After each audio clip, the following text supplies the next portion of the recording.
Hello नमस्ते. हे बघा मी घरगुती ते धूप तयार केलं आहे. आणि हे बघा त्याचं साहित्य कसं आहे. आपण देवाला हार घालतो आणि तो हार फेकून देतो, तर फेकायचा नाही, ते सुकवायचा. मग त्याची बारीक पावडर करायची आणि गावरान गाईचे शेण, दूध, दही आणि कापूर आणि थोडंसं गोमित्र हे घालून ह्याचं मी धूप तयार केले.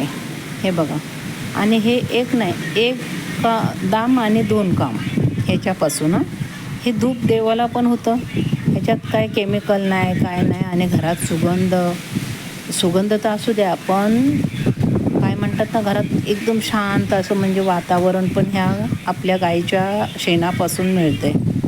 आणि त्याची राख झाल्याच्या नंतर ती आपण फेकतो, तर ती पण फेकल्या जात नाही.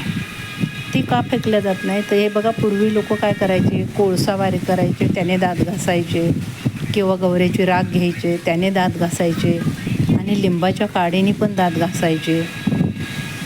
तर ही आता ह्याच्यात मी दुसरं काही केमिकल काहीच नाही आहे.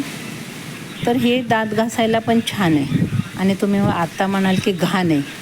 अरे आपल्या इतकं घाण कोणीच नाही. आणि हे गावरान गाई बघा, हे गाय जे आहे, तर गाय ही म्हणजे 33 कोटी देव आहे त्याच्या ह्याच्यात. बघा, कुठल्या देवाला गाय नाही आहे. दत्ताला गाय आहे, कृष्णाला गाय आहे, शंकराला बैल आहेच.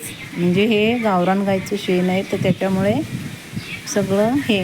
आणि दात घासले त्या राखेने ना, तर दात पण मजबूत होतात. मेन हे. तर एक दाम 2 काम. हे बघा, तुम्हाला आवडलं तर लाईक करा, शेअर करा आणि कमेंट करा.